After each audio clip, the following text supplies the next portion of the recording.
தற்பொழுது தஞ்சாவூர் மாவட்டத்தின் கீழ் இருக்கும் கும்பகோணம் தனி மாவட்டமாக அறிவிக்க வேண்டும் என நீண்ட காலமாக போராட்டங்கள் நடைபெற்று வருது. தமிழ்நாட்டின் கோவில் நகரம் என்றும் டெல்டா பகுதி என்றும் வர்ணிக்கப்படும் கும்பகோணம் மிகப்பெரிய வணிகமயமாக திகழ்கிறது.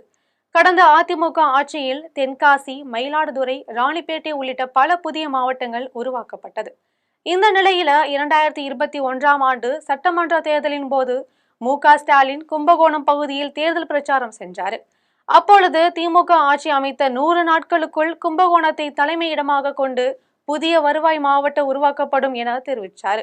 இந்த நிலையில மு.க.ஸ்டாலின் தனது கோரிக்கையை நிறைவேற்றாததால தொடர்ந்து கும்பகோணம் பகுதியினர் தொடர் போராட்டங்களை நடத்திட்டு வராங்க. தஞ்சாவூர் மாவட்டத்தில் இருக்கும் கும்பகோணம் வட்டம் மாநகராட்சி, ஊராட்சி ஒன்றியம் ஆகியவை அமைந்த பகுதியாகும்.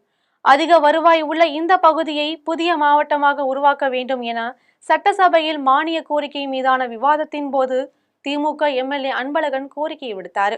இது தொடர்பாக தக்க நடவடிக்கை எடுக்கப்படும் என சட்டசபையில் தகவல் தெரிவிக்கப்பட்டிருக்கு. தற்பொழுது கும்பகோணம், பாபநாசம் மற்றும் திருவிடைமருதூர் வருவாய் கோட்டங்களை உள்ளடக்கி கும்பகோணம் புதிய மாவட்டமாக அறிவிக்கப்படுகிறது. வருகிற சட்டசபை தேர்தலுக்கு முன்பாகவே கும்பகோணம் தனி மாவட்டமாக அறிவிக்கப்படும் என எதிர்பார்க்கப்படுது.